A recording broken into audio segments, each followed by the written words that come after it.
The room was dead quiet, save for the hum of the air conditioner and the steady, heavy beat of my own heart in my ears.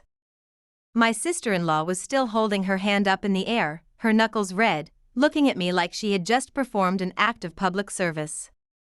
She looked down her nose and snapped that I needed to remember my place in this family. My husband sat right beside her, staring directly into his napkin, completely mute. That silence from the man I had spent 11 years loving hit me far harder than the palm against my face. I slowly set my fork on the edge of the table, took the linen napkin I had ironed myself that morning, and wiped my fingers without taking my eyes off her. Then, with every ounce of force I had been holding back for a decade, I reached across the table and slapped her right back. The gasp that went around the room was almost funny, as if I were the one who had crossed an unspoken boundary. I stood up, looked down at Grantham, and told him that a man who could not defend his wife in front of a room full of people did not deserve to remain her husband.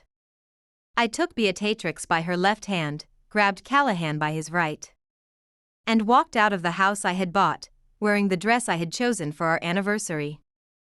I drove straight to my parents' house, 40 minutes down the highway, my hands shaking on the steering wheel while the kids sat unusually quiet in the back.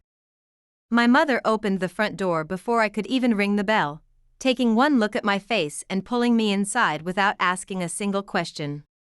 My father took the kids into the kitchen for ice cream while my mother made up the guest wing for us. Grantham started calling about an hour later, his name flashing across my phone screen every 20 minutes until the battery almost drained completely. I let every single call go to voicemail until the third day, when I finally sat on my parents' back porch and picked up. He immediately launched into a scrambled speech about how sorry he was, how his family would apologize, and how we needed to fix things for the sake of the children. I listened until he ran out of breath, then asked him how many times he had sat at a table and watched his mother or sister strip away my dignity without saying a single word. He went dead silent on the line because we both knew the real answer. It had happened dozens of times over 11 years, and I had stopped counting somewhere around our 4th anniversary because keeping score only made staying hurt even more. By the second week, my business partner, Hyan, came over with containers of warm food and sat with me while the kids played in the yard. She reminded me that we had built our interior design firm from a tiny 2-desk office into a thriving business, and that I did not need to tolerate crumbs from people who treated me like an outsider. Hearing someone validate my strength gave me the final push I needed to call a lawyer. I hired Barnaby Coyle, a sharp attorney who had handled my father's commercial contracts for over 20 years. I told him I wanted my children, sole ownership of my house, and a complete financial audit of every bank account Grantham had managed during our marriage. Barnaby did not waste any time, filing the initial divorce papers within 48 hours and sending formal subpoenas to every financial institution carrying our names. What Barnaby uncovered over the next 3 weeks left me completely speechless. Over 4 years, Grantham had quietly transferred more than $60,000 out of our joint savings account to his sister, Wilhelmina. He had been secretly funding her failing catering business while telling me he was managing our household budget, using money I had earned through long hours of travel and design work to keep his sister afloat behind my back. The financial betrayal went even deeper than the missing cash. Barnaby found a notarized quitclaim deed filed 18 months prior that attempted to transfer a 10% stake in my house directly to Grantham's mother, Finanella. My signature was inked at the bottom of the document, but I had never seen the paper in my life, let alone signed it in front of a notary. Barnaby hired a forensic document examiner who quickly confirmed what I already knew in my heart. The signature was an obvious forgery, showing erratic pen pressure and artificial stroke stops that did not match my official handwriting records. When county records revealed the clerk had flagged the document months earlier due to missing supporting forms, it became clear that a deliberate crime had been attempted against my property. I sat in Barnaby's office while he explained that filing criminal charges for forgery would take months of administrative back and forth through the district attorney's office. He warned me that real justice moves at a slow, agonizing pace, and that I would need to remain patient while the system processed the paperwork. I nodded along, realizing that ending this marriage was going to be a long marathon rather than a quick sprint. I called my father from the parking garage afterward, sitting alone in the dark interior of my car while tears finally spilled over my cheeks.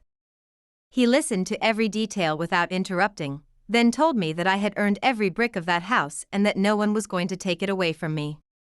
His quiet confidence grounded me, giving me the courage to push through the exhausting legal battle ahead.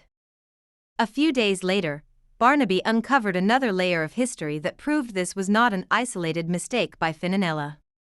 Decades earlier, she had attempted a similar property maneuver against her own sister-in-law during a bitter family dispute over an inheritance. This was a calculated pattern of behavior that she had refined over decades, waiting for the right moment to target me once she thought I was compliant enough not to notice. Then an unexpected call came from a former employee of Wilhelmina's catering business named Odessa. She had heard about the investigation through mutual acquaintances and reached out to Barnaby with copies of old billing records.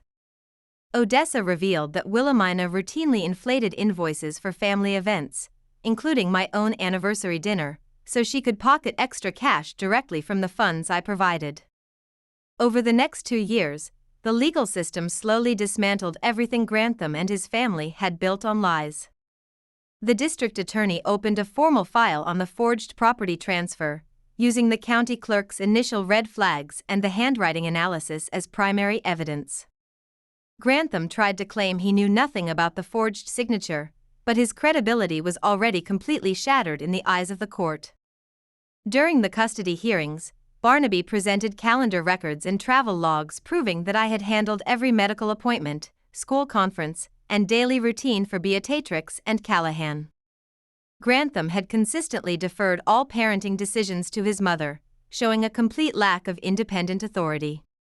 The judge awarded me primary physical custody, giving Grantham restricted visitation rights that required him to pay child support on time. The final divorce decree ordered the immediate sale of Grantham's family assets to repay the $60,000 he had stolen from our joint account. Wilhelmina's catering business was forced into liquidation when she could no longer cover her operating costs, effectively closing the operation for good. Finanella was forced to sell her own home to cover the legal fees and debts that had accumulated during the long court fight. I moved back into my home with Beatrix and Callahan, stripping away every piece of old furniture and redecorating every room from scratch. I built a thriving life centered around my children, my work, and the real security that comes from knowing your own worth. Standing on my porch in the quiet evening air, I realized that walking away from that table was the best decision I had ever made.